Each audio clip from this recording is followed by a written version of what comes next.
바쁘신 것 같아요. 아니, 바빠졌다고 해야 오를지 아니면 거꾸로 게을러졌다고 해야 오를지 모르겠습니다. 날씨가 좀 쌀쌀해지면서 조금 어깨도 움츠러들고 시간들도 조급하게 지나가는 것 같습니다. 우리 한 번 더 인사하십시다. 잘 나오셨습니다. 잘 나오셨습니다. 우리나라에서는 유명한 성악가 그러면 누가 있나요? 누구요? 조승우. 조승우가 아주 대단합니다. 유럽에서까지 이름을 떨쳤잖아요.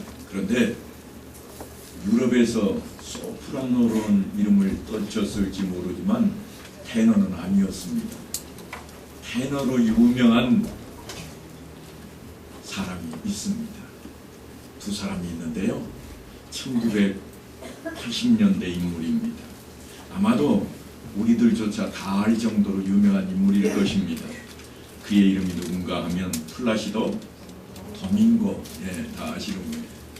도밍고가 아주 유명합니다. 그에게는 노래 말고도 그런데 유명한 게 하나가 더 있습니다. 제가 왜 폴포츠 얘기를 안 하고 도밍고 이야기를 하는가 그러면요, 도밍고에게 아주 색다른 심금을 울릴 만한 사건이 좀 있기 때문입니다.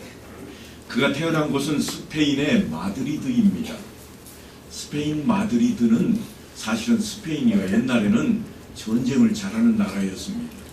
중세 시절까지만 해도 식민지가 아주 많이 있었습니다. 그런데 스페인 한쪽 귀퉁이에 어디가 있는가 하면 카탈로니아라는 곳이 있습니다. 카탈로니아 출신 호세 카레라스라고 하는 유명한 성악가가 테너가 있는데요. 카레라스도 아주 유명합니다. 우리가 한번 듣기만 하면 정신이 잃을 정도로 노래를 잘하는 그런 인물인데요. 이 두 지방이 어느 정도인가 하면 상극입니다. 왜냐하면 이 카탈로니아가 맨날 마드리드에 의해서 식민지하에 살았기 때문입니다. 우리나라가 일본을 대할 때 어떻게 돼야죠? 축구를 하면 죽었다 깨나도 이겨야 되고, 절대로 그 사람들 이야기, 노래 듣는 사람이 있으면 미쳤다고 손가락질을 해대야 우리 직성이 풀리잖아요. 마찬가지입니다. 이 나라들도 여기도 똑같아요. 그러니까 두 지방이 대대로 앙숙으로 지내고 있는데 각기 태어난 곳이 다르다 보니까 도밍고하고 카레라스가 한 무대에 섰던 적이 없습니다. 설 수가 없어요. 왜냐하면 섰다가는 아마도 죽을 거예요. 난리가 나버립니다. 그런데 세계가 자랑하는 이 2대 테너인 이 사람들에게 어느 날 갑자기 문제가 생깁니다. 1987년도에 생긴 일인데요. 카레라스가 갑자기 백혈병 선고를 받습니다. 백혈병이 뭔지는 아시죠? 이게 피를 타고 다니는 혈액암 정도라고 생각을 하시는 게 가장 빠를 겁니다. 뼛속에 골수를 타고 옮겨 다니는 겁니다. 그러니까 이제 다 죽게 된 겁니다. 그래서 자기가 무대에 설 수 없게 되어버립니다. 공연 예약됐던 거 2년씩이나 미리 예약이 다 돼 있던 거 다 취소했습니다. 그리고 치료에 전념해야 했습니다. 엄청난 치료비가 들어갔습니다. 미국을 가서도 치료하고 여기저기 다니면서 치료를 했는데 결국은 치료가 잘 되지를 않았습니다. 절망에 빠져버립니다. 육체적으로도 견디기 어려웠고 경제적으로는 더 말할 필요가 없습니다. 그런데요, 지구명에도 볕들 날이 있다고 한 가닥 희망이 그에게 생겼습니다. 너무 뜻밖의 소식이 들려옵니다. 재단법인 마드리드 허모사라는 한 단체가 생기더니 백혈병을 치료하는 전문 병원을 세웠답니다. 그리고 누구라도 와도 다 치료해 준다는 겁니다. 그런데 묘한 일입니다. 카레라스가 그 소문을 듣자마자 쫓아갔습니다. 병원이 어디에 있다고 그랬죠? 마드리드. 자기들이 그렇게도 싫어하는 곳에 있지만 사람이 죽을 정도가 되면 그런 거 가리지 않습니다. 그래서 그렇게 싫지만 거기를 쫓아가서 등록을 했는데요. 자기가 1번이랍니다. 무슨 말씀인가 하면 이 마드리드 허모사에서 백혈병 환자를 치료해 주겠다고 신문 광고까지 다 냈지만 카레라스 말고는 아무도 안 받은 거예요. 의사가 몇 명인가? 120명입니다. 간호사가 187명인가 된대. 큰 병원을 세운 겁니다. 그런데 환자를 딱 한 명 받았습니다. 그리고 이 사람을 치료하기 시작했습니다. 그러니까 이 사람이 깨어나면서부터 시작해가지고 잠드는 것까지를 고스란히 낱낱이 다 파악을 하고 백혈병을 잡을 수 있는 모든 것을 총동원해서 약 400여 명에 가까운 종사자들이요, 한 사람을 위해서 다 달라붙은 거예요. 병원의 모든 시설이 다 그만을 집중했습니다. 그리고 1년쯤 지날 때 갑자기 환자 수가 28명으로 늘었습니다. 왠가 하고 봤더니 카레라스가 나아가고 있는 거예요. 치료가 되기 시작했습니다. 그렇게 해서 카레라스가 완치를 받게 되고 무대에 다시 서게 되었습니다. 무대에 서서 노래를 하면서 카레라스가 제일 먼저 생각한 것이 뭔가 하면 나도 마드리드 허모사의 후원 회원이 되어야 되겠다. 그래서 내가 벌어들이는 이 돈들 절반 이상은 거기다 다 투자해야 되겠다. 왜냐하면 내 생명을 살려준 것이니까. 그래서 이제 어느 날 재단을 찾아갔습니다. 그런데요, 카레라스가 한 번 더 깜짝 놀랍니다. 거기에 가서 봤더니 재단의 설립자가 누군가 하면 누구겠어요? 그러면 플라시도 도밍고입니다. 그 사람이 아니었으면 제가 이야기를 시작할 이유가 없잖아요. 플라시도 도밍고가 설립자였습니다. 병원의 모든 시설을 카레라스의 병을 고치는 데에 집중하게 만들었던 인물, 그가 다름 아닌 도밍고였고, 도밍고가 재단을 설립해서 병원을 세운 목적이 카레라스를 살리기 위한 거였다고 하는 겁니다. 한 번도 이 두 사람은 공연장에서 서로 얼굴을 대한 적이 없습니다. 서로 유명한 줄은 압니다. 노래를 잘 부르는 줄도 알았지만 함께 노래해 본 적이 없습니다. 그런데 그날 도밍고가 공연을 하고 있는 그 공연장에 한 사람이 나타납니다. 누구였겠어요? 안 물어봐도 뻔하잖아요. 카레라스가 거기를 간 거예요.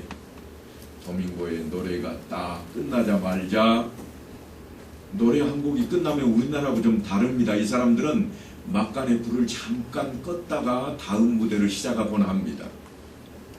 불을 착 켰는데요, 저쪽 한쪽 무대 끄트머리쯤에 한 사람이 무릎 꿇고 앉아 있습니다. 그러니까 조명이 지금 누구 나올 때 기다리는 거예요. 도밍고를 비춰주려 기다리고 있다가 뭔가 이상한 일이 있으니까 조명을 그쪽으로 옮겼습니다. 한 사람이 흐느껴 울고 있습니다. 누군가 하면 카레라스였습니다.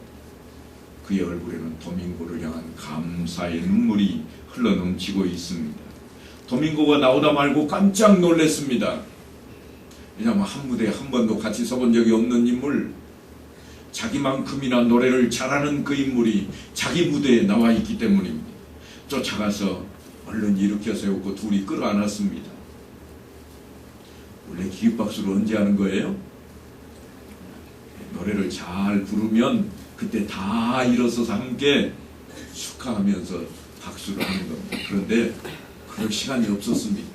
객석에 있는 모든 사람들이 다 일어섰습니다. 두 사람이 끌어안고 있는 모습을 대하면서 다 박수에 박수를 보냈습니다. 두 사람이 함께 어쩔 수 없이 앙코르 공연을 함께 하게 됐습니다. 두 사람이 함께 했으니까 얼마나 놀랐을까요?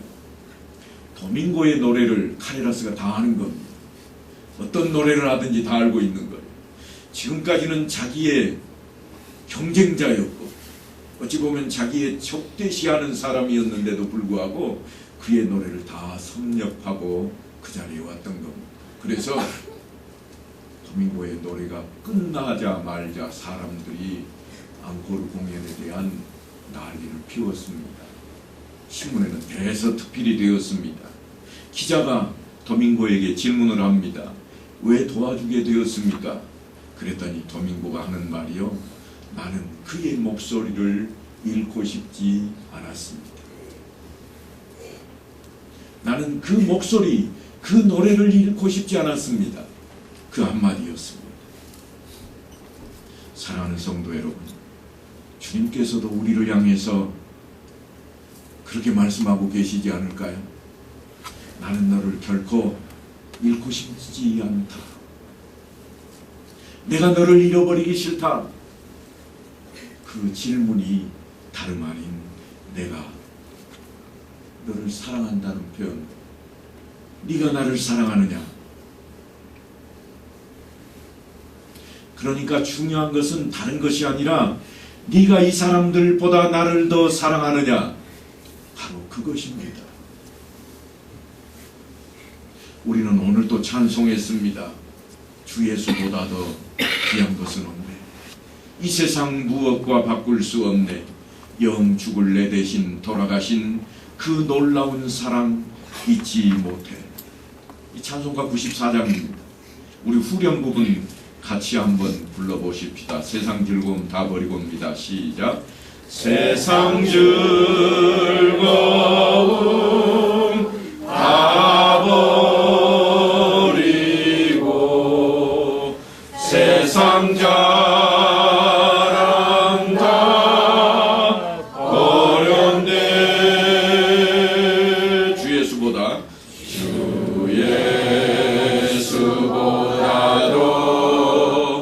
귀한 것은 없네.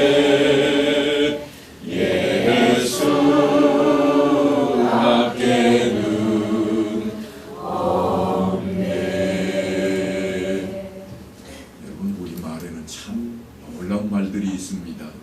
뭔가 하면 깨로 짠 기름을 뭐라고 부르죠? 참기름. 그런데요, 광고하는 것 보면 뭐라고 그러는가 하면 진짜 참기름. 진짜 참기름이래요. 우리의 믿음은 어떨까요?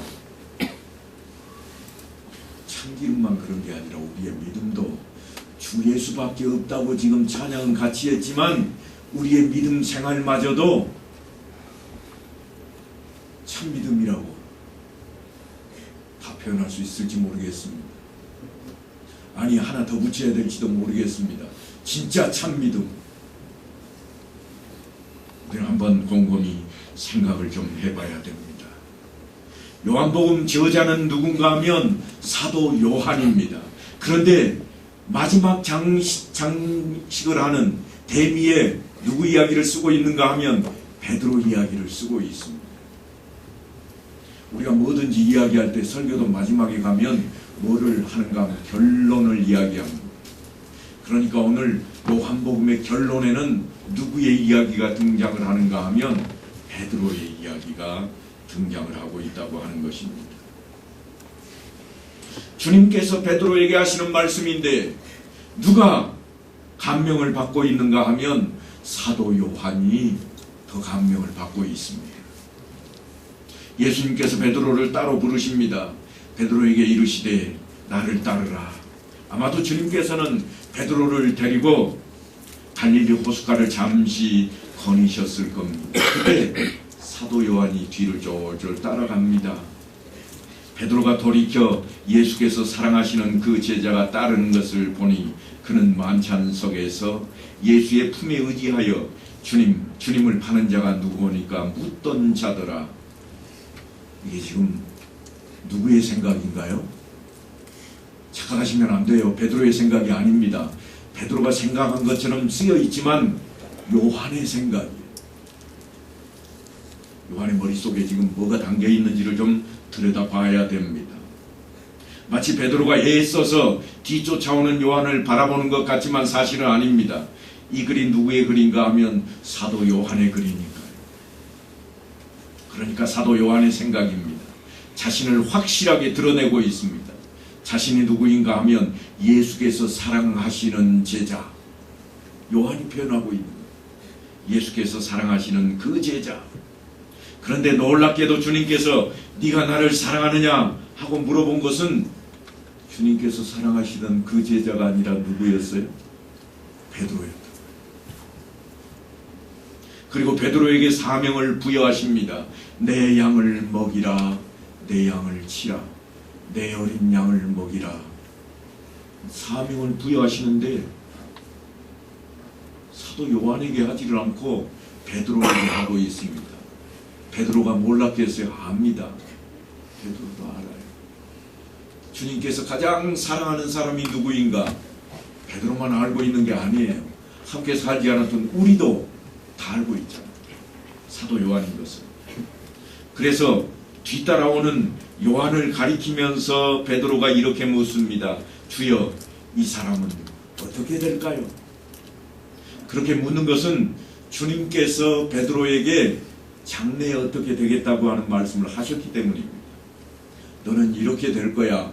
그 말씀을 하신 것을 듣고서 베드로가 저 사람은 어떻게 될까요? 하고 질문하는 거예요. 네가 나를 사랑하느냐? 그렇게 물었던 주님께서 내가 주님을 사랑하는 줄 주께서 아시나이다. 그렇게 답변하는 베드로에게 네가 젊어서는 스스로 띠띠고 원하는 곳으로 다녔거니와 늙어서는 내 팔을 벌리리니 남이 내게 띠띠우고 원하지 아니하는 곳으로 데려가리라. 원치 않는 삶을 살게 될 거라고 말씀을 하십니다. 그래서 하는 질문입니다. 그렇다면 예수께서 그렇게 사랑하시는 제자 요한은 어떻게 될까? 그래서 주여, 이 사람은 어떻게 되겠사옵나이까? 조급한 베드로에게 주님께서 내가 올 때까지 그를 머물게 하고자 할지라도 내게 무슨 상관이냐? 너는 나를 따르라. 이 말씀은 한 입 두 입 건너가면서 말이 바뀌고 소문이 되어서 돌아다닙니다. 무슨 소문인가 하면 요한이 죽지 않을 것이라. 이런 걸 요즘 뭐라고 그러죠? 한번 따라서 합시다. 가짜 뉴스. 많이 들어보셨죠? 이게 가짜 뉴스예요. 다른 게 아니에요. 가짜 뉴스가 생겨났습니다. 그래서 사도 요한이 해명을 합니다. 이거 가짜야. 이 말씀이 형제들에게 나가서 그 제자는 죽지 아니게 하겠다 하였으나 예수의 말씀은 그가 죽지 않겠다 하신 것이 아니라 내가 올 때까지 그를 머물게 하고자 할지라도 내게 무슨 상관이냐 하신 것이로라. 분명해졌습니다. 가짜 뉴스는 더 이상 필요하지 않은 겁니다. 제대로 알면 가짜 뉴스가 있을지라도 우리가 넘어가지 않습니다. 온전해지면 유혹에도 넘어지지 않습니다. 사랑하는 성도 여러분, 우리는 오늘 주님의 명하심에 따라서 세례를 베풀고 있습니다. 너희는 가서 모든 민족을 제자로 삼아 아버지와 아들과 성령의 이름으로 세례를 베풀고 내가 너희에게 분부한 모든 것을 가르쳐 지키게 하라. 이것이 베드로가 아닌 우리에게 주신 사명입니다.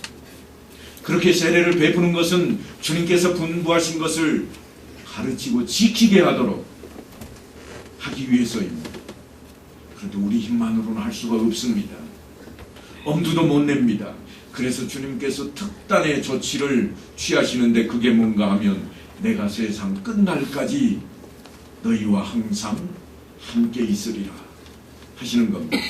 약속만 그렇게 하신 게 아닙니다. 실제로 우리에게 또 다른 보혜사이신 성령을 보내주셔서 섭리를 하시는 겁니다.